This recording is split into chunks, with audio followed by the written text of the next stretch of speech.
We are here today doing another program for Armstrong, for my dog and me, and things are a little bit different today because if you have been watching many of our programs, we do them a lot of different places. We've done them at many of the veterinarian offices. We do a lot of them now at home instead.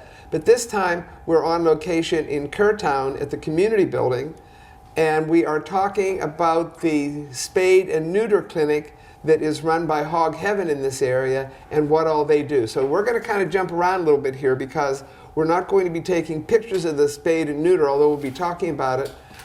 Out of full disclosure, I was here, 2 weeks ago, I think? Yes, ma'am. I was here 2 weeks ago, and I had a chance to see the whole thing, and I'll be adding that as we're talking. But I think it's important for everyone who sees this program, and even if you don't see this program, for you to find out about this whole thing and also tell people that about this, let me see what it is, low-cost spayed and neuter for cats and puppies. Correct. Okay, so this is Regina Martin. She's with me, and let's talk about what you do. I said Martin, didn't I? Yes. Okay, that's all right. Let's talk about what you do. First of all, before we jump to this, let's give you a little bit of background about what you do and why we know each other, and then we'll go into this whole deal. Okay, I have Hog Heaven Rescue Farm, and we're 22 years old this year. And we used to take in all neglected and abused hoofed animals from law enforcement and neglect and abuse cases. My husband was diagnosed with Parkinson's 4 years ago, so I downsized, and we only house the potbelly pigs right now. So we have 33 potbelly pigs. They are available for adoption, and they are spayed and neutered.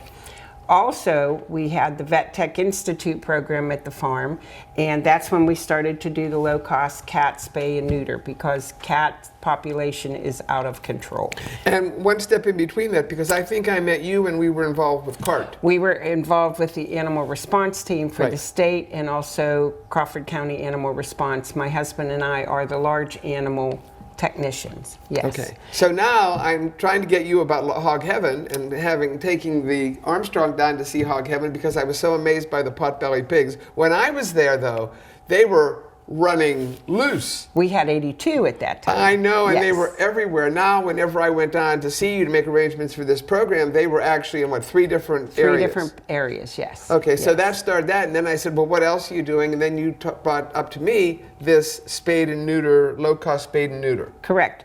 Dr. Theo Nelson actually was one of our technicians through the Vet Tech Institute, and then she went on afterwards to go to veterinarian school.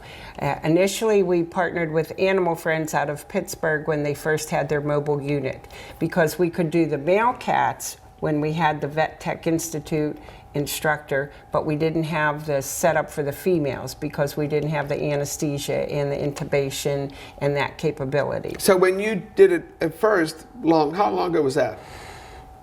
15, 16 years ago. Okay, and that's whenever the trailer or whatever came to your place? No, that was before that. When we had Dr. Erin Moore, she was the instructor for Vet Tech Institute. So she and her technician and I would hold the male kitties. She would use intravenous sedation, and then the technicians would assist her in learning how to do paperwork and preparation and recovery. And that was set up at Hog Heaven at that point? Correct. Then I partnered with Animal Friends, and they brought their mobile unit in, and that's when we could do both male and female because they are set up as a complete surgical suite. And that's what it is now? Yes. And then Dr. Theo Nelson was hired by Animal Friends, and she started to come to the farm, and then I don't know what happened with Animal Friends, but a lot of employees left. And at that time, Dr. Theo left, and she bought her own mobile unit, and she continued to come. But we would, at one time, we went to Cambridge Springs, and we would go to where you had the need. So at that time, Tony said, Regina, you can certainly use the Kurton Community Center. And even though Cochranton is only 8 or 9 miles away, we get a much bigger influx of owners coming here. Oh, absolutely, because a lot of farm people don't actually do that for their animals. Correct. But up in Meadville, a lot of people know the importance of spayed or neuter, but they don't have the money sometimes to do it. So of course you would have more people here that were interested in getting it done. And Dr. Theo brings her mobile unit and her licensed team up from the Pittsburgh area, and we do a package of the exam, the injectable pain medication, the spay or the neuter, the rabies vaccine, the FVRV P vaccine, which is feline viral rhinopneumonitis, calicivirus, and panleukemia. It's very similar to the distemper vaccine in a dog. Flea treatment, ear mite treatment, and then we'll trim their nails because they're asleep and they can't give us much hassle then. Okay, so 2 weeks ago, I came up, and whenever I came in, now I took pictures, and I'm hoping my faithful cameraman here is able to download the still pictures that I took, and we can use them. But I walked into the building we're in right now, which is a community center. Correct. And when I walked in, and correct me if I'm wrong, but that one whole side, as soon as you came in the door, had an awful lot of the large containers, which was for people that came in just to get the medication that they might need for heartworm or fleas and ticks and stuff like that. Correct. The days we have the clinic, which you have to be scheduled to have your cats spayed or neutered. We also have a walk-in vaccine clinic from 10 a.m. to 2 p.m. And you can walk in and you can do vaccinations for your animals. You can get heartworm medication. We do the Lyme testing. We do the heartworm testing, which consists of a small blood sample, and it's a snap test, which takes maybe 10 minutes to come back. Who does that, you? No. Let's not say who does that. Okay, a licensed. Because I was asking, I thought, wait a minute, who's doing this? There's all those containers over there, but who's taking care of this? There's a licensed technician that does it. So, yes. Everybody, the only thing, I'm a volunteer. I schedule, I do the paperwork, I check people in the morning, I do my certificates, and I also have a few volunteers that come in to help me with the paperwork because it's so inundated. Right, they were here first thing in the morning. There were like 5 or 6 younger people that were over there helping you. Correct. Yes. Okay, so I walk in, and the first tables are all filled with these big containers that have all the vaccines and that type of stuff that people can get in for the 2 hours or 3 hours whenever you're here. Correct. People can get the vaccines that they need, like NexGard or Frontline or whatever you're offering at and the they time. can do the rabies or the DHLPP for dogs, or the FVRCP for cats. Yes, and we offer the 1 year or the 3 year, but you have to have proof that they've been vaccinated and are current to get the 3 year. So we do everything by the book. Okay, so I come in, I see that as soon as I come in, I'm thinking, okay, but then my attention immediately turns to the tables where you and I are sitting now, and here, when I came in, there had to be 25 crates, and in every crate was a cat. Correct. And also the live traps. Correct. Which I'm thinking live traps. Well, of course you have to have live traps because you're trying to get the feral cats too. Correct. We do the feral package also, and rather than the nail trim, we'll do the ear tip, because universally the left ear being tipped on a feral cat means that they have been vetted and that they are spayed and neutered. I never knew that. In fact, I have this theory in life that every day you should learn something new. Yes. Well, I learned so much when I was here that day, but one of the things I tell people is, and I got to tell you, they take the left ear and they clip it, which explains that it's a feral cat that has been spayed or neutered. Correct. Perfect. Okay, so I come in and all these crates are here. Correct. And I'm here like maybe 9:30 in the morning. But Dr. Theo is not going to start her spayed and neuter till about 11:30 or 12. Well, Dr. Theo is 8.5 months pregnant. Well, that's true. So usually when she's not waiting to have a child. Yes, then she's usually here between 9 and 10 and gets started. Okay, so she's running a little behind with the pregnancy. Right. So I left, and Regina said to me, okay, come on back in about an hour and a half, which I did.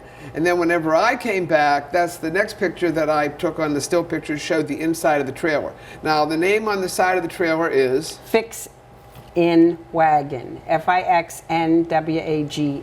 Okay, Fix in Wagon. That was on the side of the motorhome and also on the back of it. Correct. This is a motorhome, right? It's a mobile unit. Yes. A mobile unit. It's unbelievable. And that comes in, tell them about it, it comes the day before, right? No. Oh, it doesn't always? No, it comes in the day of, but prior to Dr.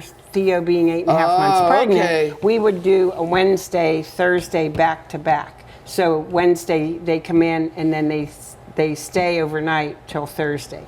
And it's much cheaper for them to stay overnight than taking that mobile unit back and forth to Pittsburgh, because we are 100 miles north of where they are. Right. And I didn't realize, since you said that their actual home base is on McKnight Road in Pittsburgh. Correct. And I, being from Pittsburgh, being from the North Hills, and they told me where it was, I said, oh my God, I didn't know that's where it is. I think they're going to move, I think she told me, But we're going to talk about that after we do our program today. Then the next program is going to be Samantha. Correct. And she's going to sit and talk about all the things behind what has made this so successful. Because she's she's the clinic manager. Correct. Yes. I'm ready for her. So I come in, and now none of the cat cages are here because now they're in the mobile unit. The mobile unit. Yes. So explain what happens. So that let's take this poor little kitty here. What happens to this poor little kitty once it leaves this room? Okay, well, prior to leaving its room, when the 2 technicians come in the morning, they take the kitties out and they weigh them, if they're handleable, and then they pull up their pre-medication. And then once they're on the unit, they give them the pre-medication, they express their bladder, they shave the girls, the area, and because by the time they're done with by the time they're done giving the pre-med for the last kitty, the first kitty is knocked out.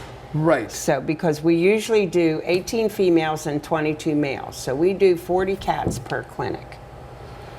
What type of information, if I'm bringing a cat to you, what type of information do you need to have on that cat for that cat to be part of your clinic? Okay, you call the house or you call the farm, and then if I'm not there and you get the machine, I do call you back. I take your name, address, phone number, cat's name, cat's age if you know it, cat's color, of course if it's male or female, if it's short, medium, or long hair, and if they want their nails trimmed or if they want their ears tipped. Now, if they Is that a form, or do they just keep on throwing all these papers at you? No, they tell okay. me, and I print it all up. So when I come in that day, I have it printed, and when you come in, I check you off, and then I have you sign a surgical release. Do I also have to have copies of any vaccinations I've done prior for the cats? If you want to have them a 3-year, then I need to see that. And I should bring that with me when I come? Correct, because we don't like to over-vaccinate. Okay, so the cats are sitting in here now. We've taken this poor little kitty and we've walked him out the door and into the unit. The unit. And that's the first picture I took, which was the 3 shelvings there. Correct. Which is where they were all sitting. Correct. So they come in the unit, they all were there, and then when they're all in there, then we start the procedure. Correct. So they're taken from there, the cat's taken out of there and given the medication. The pre-medication, which makes them go to sleep. By the time they're done with the last one, the first one is asleep. So then they take the kitty out, they express the bladder, and it makes it easier for surgery. And then if it's a female, they shave her tummy and they scrub her, and they of course check to see if they're male or female, because often the owners don't know if they're males or females. I had a vet tell me one time, I said, I don't know whether this cat's a male or female, and he said, well, let me tell you, you'll have a 50-50 chance of being right, because it's so hard to tell. Yes. But now, so the next picture I took, which I hope Kevin can put into this whole program, is the one that shows them in the shelving, and then it shows the next place where the girl was standing, where they're going to shave and also disinfect and all that stuff to get ready for it. Right.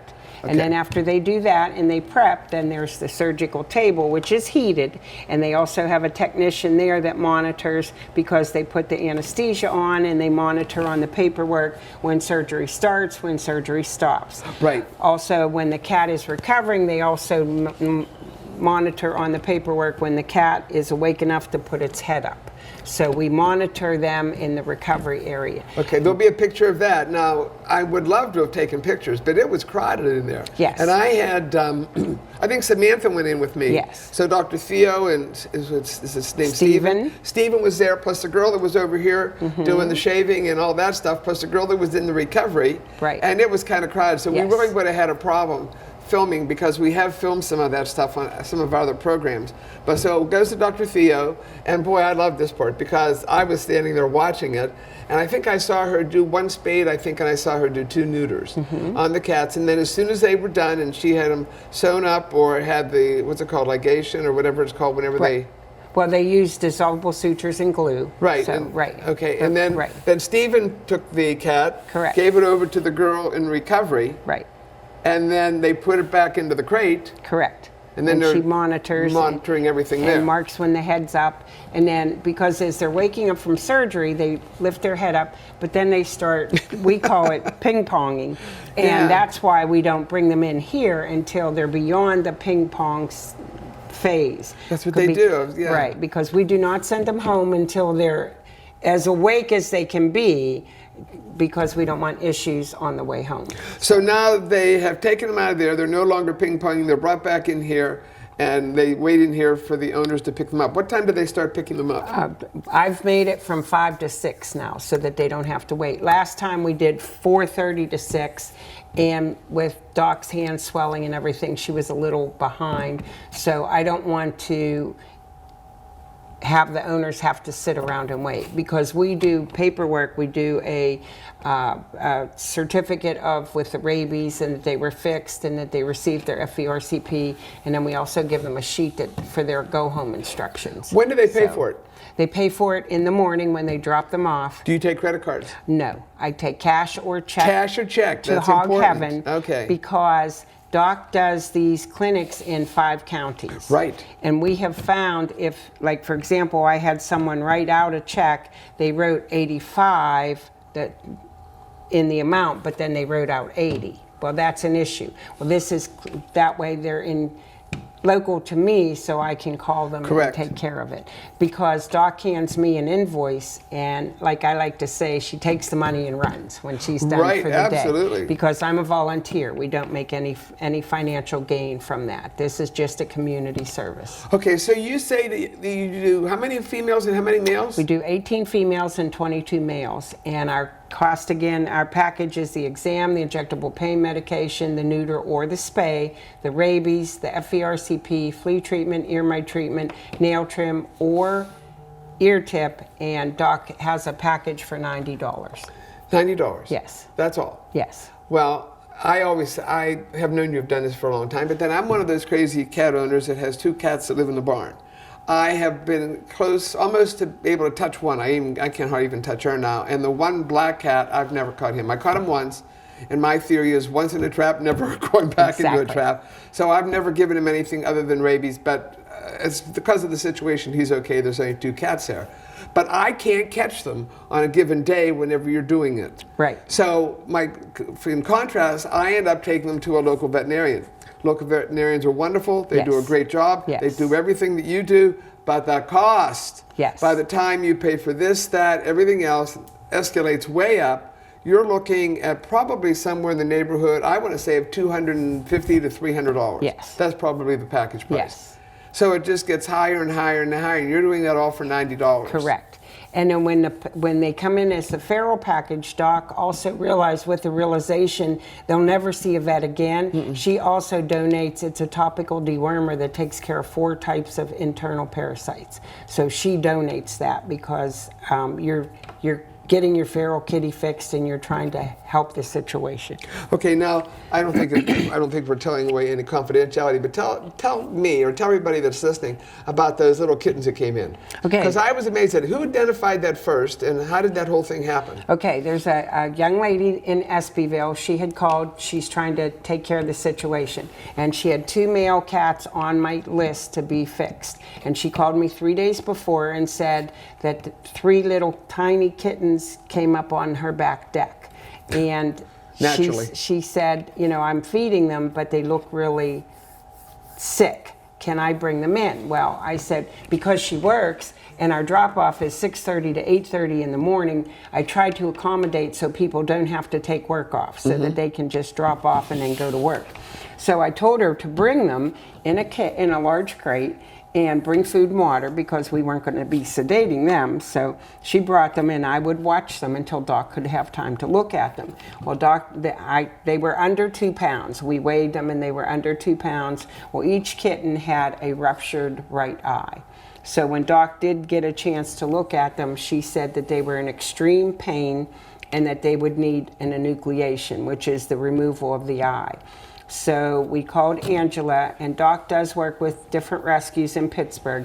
I never commit to taking or not taking because I don't know what's going on down there. Correct. So, you know, when she gets here, if she has room, so she offered to take them if Angela, the person that brought them in, would help with the cost. So she covered the cost to have them fixed when they were old enough. They were just too sickly and too young at that point. And then I offered to cover the cost of the enucleation, which is the removal of the eye. Because when they take a kitten in or a cat into the rescue, people have to understand, it's nice if the person that's bringing them in absorbs the cost of the package to have them fixed. Because in addition to that, for the rescue, they test them for feline Luke. They give them the vaccine, they microchip them. So there's additional cost to them, the rescue, that they put into the kitten. Sure. So it's nice if the $90, if they're already spayed and vaccinated, is off the chart, so that they can just add the other extras. What age should a cat be spayed or neutered? Cats can breed at 4 months old. Oh, whim. Oh, that's Yes. wonderful. They'll just keep on. They're almost like rabbits, aren't they? Yes, and I should have brought you the chart, but within 7 years, if you take a pair of cats and don't fix them or any of their offspring, in 7 years you can have 11,000 cats. And on that chart, it's only 2 kittens per litter living. I don't know of any cats that only have 2 kittens. So we want to spay and neuter right away. Well, Doc can spay and neuter at 2 pounds, but the state requires they be 3 months old for their rabies vaccine. Oh, I didn't know that. Okay. So because our package includes the rabies vaccine, let's get more bang for your buck. And I always tell people, let's schedule it 3 months and older. Okay. Okay, so let's say that I'm a private owner and I have cats. What age should I be spayed and neutering my cats? Probably at 3 months. 3 months, but a lot of private vets want you to wait until 6 months. So I'm understanding from phone calls that I'm getting a lot of private vets say wait till 6 months. But because, we're trying to address the cat population issue. We can do it 2 pounds, but let's get more bang for your buck since it's a package, and wait until 3 months because they have to be 12 weeks old for rabies. Okay, so I'm not a cat person, as you know. I'm the dog person. Right. But I do have 2 cats in the barn. Right. But so whenever you give them the shots, what all shots are you giving them on this package? We give them the rabies vaccine. Okay, we know that. That's a 1 year or 3 year, same as with dogs. Correct. So okay, it's a 1 year the first time. All right, what's the next one? And then it's called FVRCP, feline viral rhinopneumonitis calicivirus panleukemia. And how often does that have to be given? They should have a booster after their initial one, and then they can also get a 3 year the following year. Can they come here back again to just get the booster? Yes. And you encourage them and they know when they can come and get that? It's on their paperwork. Okay, yes. So I came in, my cat gets the spayed or neuter, you've already done the rabies, the cat's old enough and all this kind of stuff, and you've done the first shot. Now you're going to tell me when to come back again. Correct. To it's get on the other your one. paperwork. But the technician that was here is going to do that. Correct. Okay, what's the next shot we're going to give? That's, unless you want them tested for feline viral, excuse me. If you want them tested for FELV or FIP, and that's the feline leukemia or the feline AIDS. So you can test them, and if you test them and they test negative, then you can vaccinate. Okay, where's that done? That's done here. That's a snap Here? test. Yes. That's the technician can do that. That's where you take a little bit of blood and put it in a snap test and wait for the test to come back. Okay, so I can do that. So if I need that shot and it passes, okay, because I just had that problem with, we talked about that before. I think you and I did. And I think I talked about that on one of the other programs because I was talking about the Lyme test that my dog came back positive. And we had to keep on doing it until we were figuring out how much antibodies we can do the were there. Lyme test for dogs, but we will not prescribe the doxycycline. Right. That needs to be 30 days. That's standard across the board. And that was forever. And the reason we won't prescribe the doxycycline, Doc is not here in case your dog has an issue with the doxycycline. Cats don't get Lyme. They don't. Don't know why. I never knew yes, that. Cats I'm do start not, having all cats. Yes, they don't come down with Lymes. But we will test Lyme for a dog.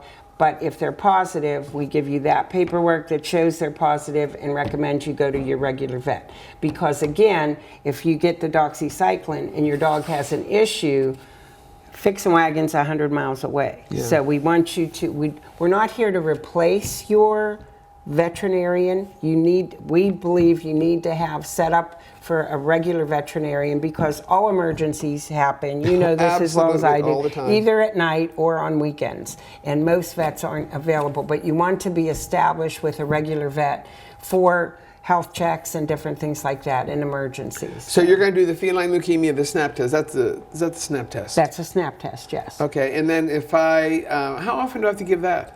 Is that Well, every year? the first time, it's just like the FERCP. You do the first vaccine if the SNAP test came back negative, and then you should have a booster 4 to 6 weeks later, and then it's once a year or... And they can come back and do that. Do you see a lot of repeat customers? Yes, we do. I would think so. In fact, Sam's very excited because this clinic probably has the most repeat customers of all their partners. Well, you must be doing a good job, So, because yes. people see what's happening here. Yes.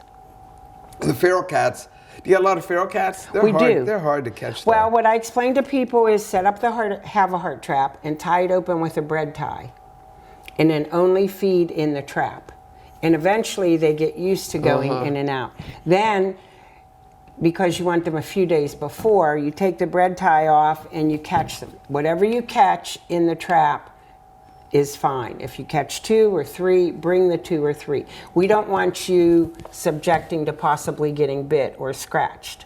So also what I suggest to people is to take a pitchfork. Once the cat's in there, take a pitchfork, put the pitchfork down through the trap. That way, if you have the cat in, say, 2 days before the clinic, you can safely, the cat can't get out with the pitchfork through there. You can open the front, put food and water in. Take the pitchfork out, let them get the food and water. Let them eat the food and water. Also, you can put that in there and pick up any soil, and then you can either use pee pads underneath, or I use the pellets in a horse stall that absorbs the urine. Yeah. And then the night before the clinic, you put the pitchfork back through, you pick up and then you take the food and water out. Can I do that same thing to catch a raccoon that's terrorizing my cat food? Sure. I'm going to try that. Because I don't usually do that.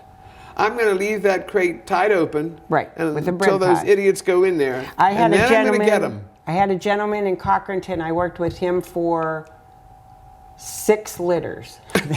6 litters. She would literally, he put up a trail cam. She would literally step over the sensitive plate to eat. But we did finally get her, so no more litters for her. But she had 6 litters while he was trying to catch her. What's the type of cat that was brought down from Canada it's not really a cat, it's called something else? Is it a wild cat? No, it's a wild cat. They have lynx? No, it's not lynx. It's something else. I can't remember. I'll then they think have what that bobcats, is. yeah. Huh? No, it was something else, and they've been having them around our area. Yeah. Okay, what else do we need to know about this spayed neuter thing? Well, to get on the schedule to have your cat spayed or neutered. Then we're going to talk about the puppies after that. Okay, you call Hog Heaven, which is 814-425-1850. I do operate a rescue, so I don't sit at the phone all the time. Leave your name and number, and I will call you back. I don't call people back on Sunday. Sunday is church and family day, so if you call on a Saturday, I will get back to you on a Monday. So. Okay, what about, now you also do dogs? We do Spayed, dogs neutered case dogs. by case. With Doc's hands being so swollen, we're not doing dogs right now. What about whenever her hands were not swollen? Then you did dogs, puppies. We do dogs up to 30 pounds. Yes, we can do dogs up to 30 pounds. Anything over 30 pounds, I actually refer to the Anna Wellness Center in Corey, PA. They are also a low-cost fixing facility, but they're brick and mortar. They actually have a building. Can I bring in a 25-pound 5-year-old dog and have you do it? You call me and talk to me. I take your information. I get a hold of Doc, and I get her permission when she wants it scheduled. But yes, and anything over 7 pounds or over 7 years, we recommend blood work, pre-surgical blood work, because we are a low cost. We don't have the capability to do that. And at age 7. We don't know if your kidneys are good, if your blood work is good, so we do recommend pre-surgical blood work. It's up to the owner. They can sign off that they don't want the blood work done, but again, even on a young kitten or a young puppy, anesthesia is the most risk, because you never, even with people, you never know how that animal is going to react to the anesthesia.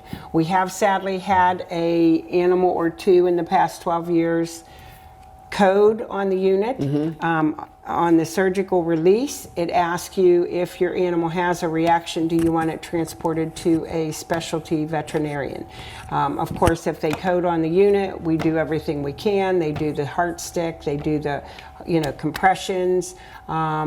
We will keep, if you don't want them transported, then they work on them and hopefully keep them here until you get back in to say goodbye.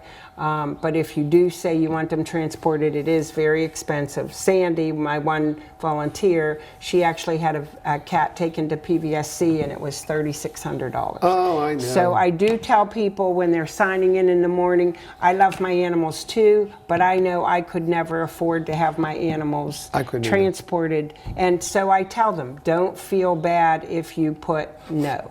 We know you love them, that's why you've brought them here, but there's also the financial issue. And, so I try to be as honest as I can with them when they're filling out that paperwork. So I called you, I went to Hog Heaven because I wanted to see the Pot Valley pigs. Yes. But then you told me about this. So how does someone who they forget, I know I watched that video. What the heck was the name of that? And how does someone find out about you? Okay, well, they can go to the Fix and Wagon. No, they don't even know Fix and Wagon exists. How does someone find you online? Oh, they can. Well, Hog Heaven has a Facebook page, and Hog Heaven also has a website.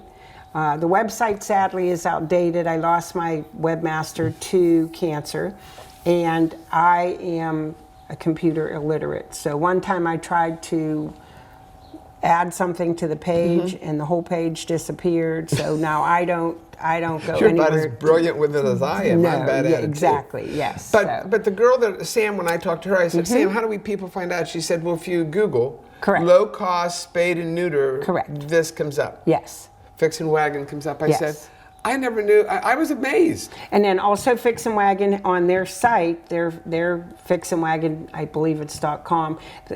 Halfway down the page, it'll say, "Where's the wagon?" And you can click on that, and it gives you a month by month, and it tells you what county they're in and exactly who their partner is. So if you click on that specific date, it'll tell you who to call to get on the schedule. I think she told me this is the furthest north they go now. Yes, most of the time. they don't go any further than us. And then they do most of Western Pennsylvania then. Correct. A lot. I'm just amazed. We say when you learn something, I have told every conceivable person that I know about it, and I also will put it out on our Doggy Digest, which people can find on a Facebook page.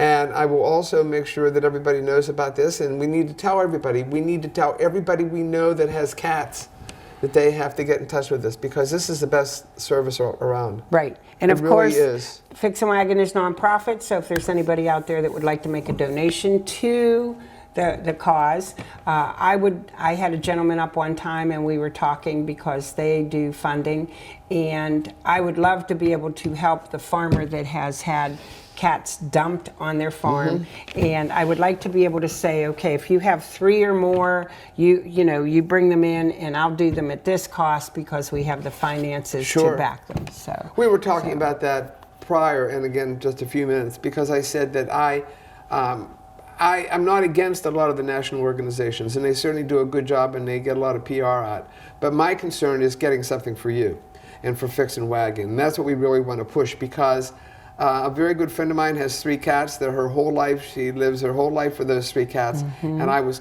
telling her, and she said, well, I give all my money to this such and such an organization. I said, well, that's nice, but that's a national organization. Right. And Stay local. Yeah, stay local, stay really local, stay specific, and give it to you at Fix and Wagon. And so I said this to her, and I said, so if you really care so much about cats, why don't you start putting Fix and Wagon in your list of donations, and whenever donation time comes around, and we're getting to the end of the year, and we're trying to see what we can do with our taxes and stuff like that, they are nonprofit, and you need to do that. And if you can't remember that, you can contact the Doggy Digest and put a question on there, and I will find out information for them. And I'm going to also be talking to, when I'm on 101.7 every week, well, not every week, sometimes I miss one, but I'm going to be talking about this too, because I think this is something local and Western Pennsylvania, and anyone, if you love animals, especially cats, and I do like cats, and if you like dogs as much as everyone knows I do,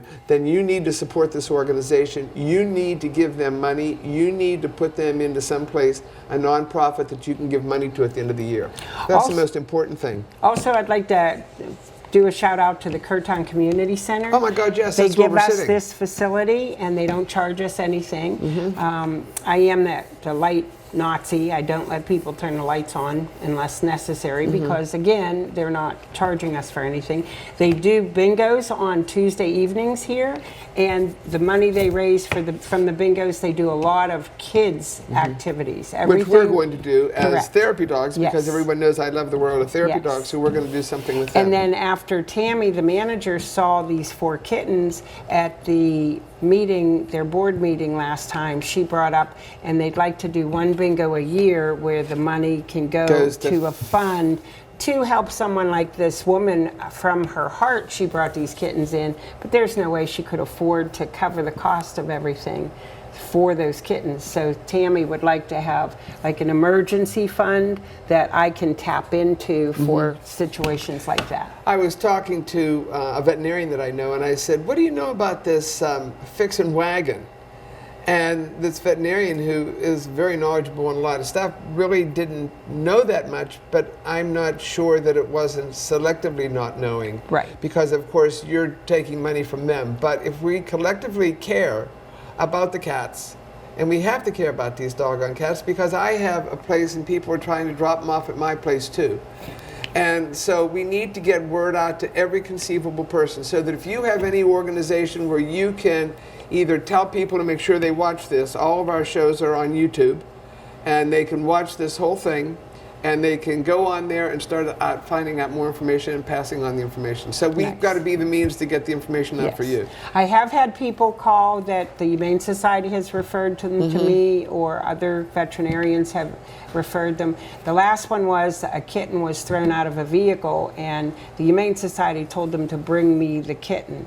I'm not a cat rescue, so what I did is I lent them a crate, and I posted it on Hog Heaven's Facebook page that we were looking for a foster until we could get it healthy enough, and so that worked out. Do you ever need volunteers here? Or you're pretty well covered I'm with your pretty well covered here, yes, because there's a lot of downtime when we load in the morning. It's busy. Once we load the cats on, it's I came back the next time nobody was here. Exactly. Just Sam and you and a few other people. Correct, yes, because we're doing paperwork, and we can only do so much paperwork until we get the anesthesia sheets off the wagon. Right. So depends on how quickly they're going through that. I know Doc is looking for another veterinarian, so she would love to have 2 veterinarians, and then it would really be crowded in there. But the table to the left where they were doing the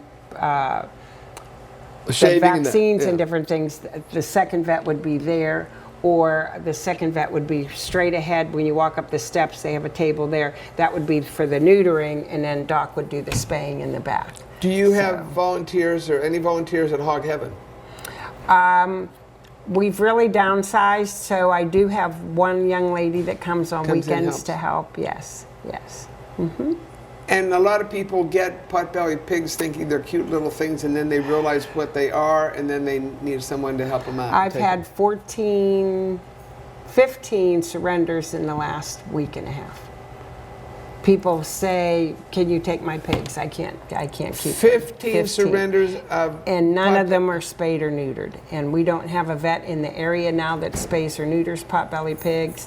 And so it just depends on where I am financially for Hog Heaven, if I take any more in, because I have to take them south of Pittsburgh to get them fixed. Is that where you have to take them? So, yes. Wow.